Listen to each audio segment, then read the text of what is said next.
Hey everybody! In this month's gel press video, I am going to show you a really fun finishing detail that I call topical ink. I was at the Creativation trade show in January, and a lot of the prints that you're going to see today I created at the booth for demonstrations. And I discovered a finishing detail that made them all really pop. All of these prints that you're seeing now have something very special in common. And I'm going to show you what that is because it's fun and easy. First, I want to show you some of the prints that I created in Phoenix. I loved the metallic paint that Sally Lynn had at the booth. And I was trying to teach people never to clean your plate because you pick up these fun details and textures that make your prints so much more interesting if there's a little bit of dry paint on the plate. So you'll see that these prints are a little bit grungy in nature, which I love. They're not clean, neat prints like you get from a perfectly clean gel press. They have these beautiful textures and a lot of shimmer from the metallic that you can see as I move the prints around. I was showing people various techniques, one of which I'm going to revisit today because it lends itself to the finishing detail that I'm going to talk about. So first, I have one of my larger gel presses set up. I like working in this size, especially for this technique, and you will see why at the end. And I have some of my favorite stencils here from A Colorful Life. These are some new ones. I haven't gotten a chance to get painty yet, and I just love them, so I'm excited to share those with you today. The paint I'll be using today is the Arteza Acrylic paint.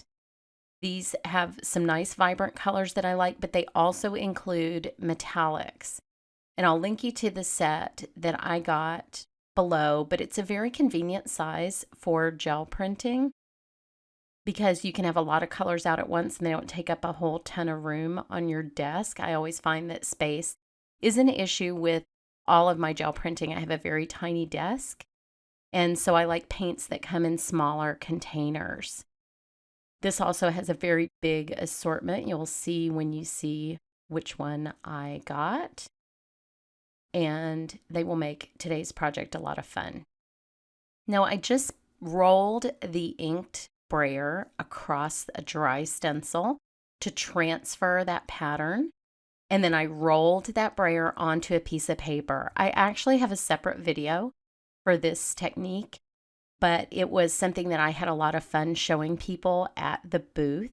And so I wanted to start today's prints the same way I started the ones at the booth that I ended up finishing with the topical ink application.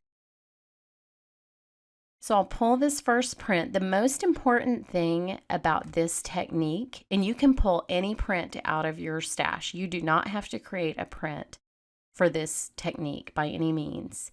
But the most important detail that you need to have in your prints is you need to have a little bit of white space that is actually created by voids in the paint, not created by white paint itself. Although that would work, I don't think it would be as punchy as what I ended up doing here. So I'm going to create a series of prints where I deliberately leave a little bit of white space, and I'm going to go back and forth between warmer colors and cooler colors, adding metallics as I'm doing here. I'm adding the gold Arteza paint because what this topical ink technique does is brings together those warm and cool colors with kind of a unifying element. And so I want my prints to have both pops of warm colors and pops of cool colors. Now I've transferred this other funky stencil pattern to my brayer that's covered with paint, and I'm transferring that to another sheet. These are just builder prints. I'm just building up a few things to show you the technique on. When I sit down to gel print, I love sort of warming up like this, 2 different color schemes, printing on top of each other, mixing the 2 colors, because it always gives me the foundation for whatever my technique is going to be. And that's exactly what happened to me at the booth. There was a great little couple from Japan that stopped by my booth towards the end of my last demonstration, and I actually gave them quite a few of the prints that I created with this technique. Look how I'm picking up dirty paint off the press. That is so much fun. Don't miss that opportunity by being too neat and clean. So this couple happened to see me accidentally create this technique there at the end of the day. And all 3 of us were so smitten by it, I ended up giving them a big stack of my prints that I created with this technique. I wish I had taken a picture of them before I sent them back to Japan with these people, because they really were spectacular. And we were sort of squealing together as I did this accidental technique. Now you'll see those ovals that get created when I take a little blob of paint. I thought that this stencil sort of mirrored that effect, and so I wanted to play with these shapes a little bit. I thought that might be a fun way to get layered texture on a gel press print. Now what you can't see is I had a cat emergency in the middle of this, and so my paint actually dried a little bit on the plate, which is great later on because I had some of those little dirty bits that will come up on a later print. But now I'm taking earlier prints in the opposite color scheme, and I'm adding these cooler colors on top of warmer ones. And this is what's really going to give me that magic at the end. And of course, there's always a super fun pickup underneath the stencil. So I'll grab another warm print and do that one as well. I wanted to keep this fairly close up for you because some of the magic of the technique you'll need to see close up, and so that's why you can't see my brayer cleaning station over there where I'm rolling off some of these prints. But I also wanted to talk to you a little bit about what I print on, because a few people at the booth were surprised. I actually use a very, very smooth, high quality copy paper. And I'll link you to this in the description. And some of my card making friends were very surprised that I used copy paper instead of cardstock. But what I like to do is layer my prints onto cardstock. And that could be in the form of my art journal. It can be on a card front like you'll see at the end here with my little squirrel. But if I don't start with that very lightweight copy paper, then especially in my art journal, it gets way too thick and I can't apply it to other projects. ATC coins are another example. I like it very thin. This pattern that I'm transferring by rolling on the dry stencil is spectacular on the yellow. So I'm actually doing this a couple times. And what it also means by me basically using my gel press as an inking plate for my brayer, that the final paint layer that I'm going to pull with this print will be almost transparent because it's going to be very, very thin. So this will be a fun print. So you can see through the red shapes to that bottom layer, and I'm preserving white space like I need to do for this technique. So I'll take an earlier one with that same shape that mimics my brayer pattern when I put a little bead of this Arteza paint onto my plate. This one is a great one because it does have a combination of filled in space and open space. This will be perfect for the technique that I'm going to show you. So here are the prints I'm going to use for the technique. Each one of them has a different amount of white space, which is all you need to really show this off.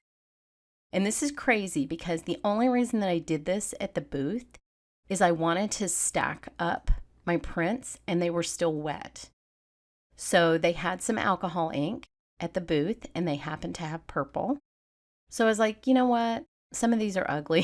It's fine.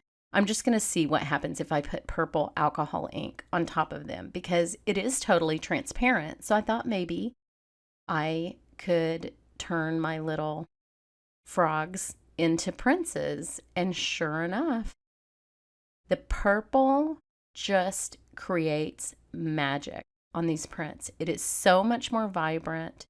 It has so much more interest. I didn't lose any of the detail from lower layers, that's my favorite thing, is sometimes you're afraid to put that last layer of paint on because you're going to cover up all the beautiful textural details that you have underneath.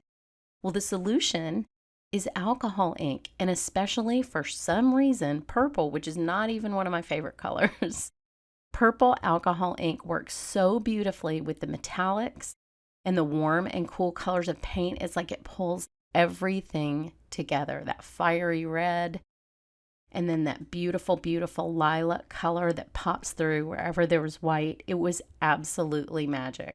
I went through my entire stack of prints that I had created for days in the booth in front of this Japanese couple, and I coated them all with purple alcohol ink, and they were completely transformed into beautiful, beautiful things that I could not have created with another layer of purple paint. You can see everything I did before, but the color just absolutely glows. I think it's really magical. I think Topical ink could probably transform a lot of prints. You can see what it does to the pattern in this first one. This one, it gave an overall color boost to kind of a busy print. This one, it almost looks like a paint layer, how it just settled into the white space. This one really brought out this stencil. This is one of my favorites. The contrast of the red and gold paint with the purple is really my favorite. So I cut one up and turned it into this cute little card front. I hope you give this technique a try. I'd like to try it with other colors. One caveat is the yellow alcohol ink might stain your plate. It's totally fine, but it might stain it, so just be aware of that. Thanks so much for watching.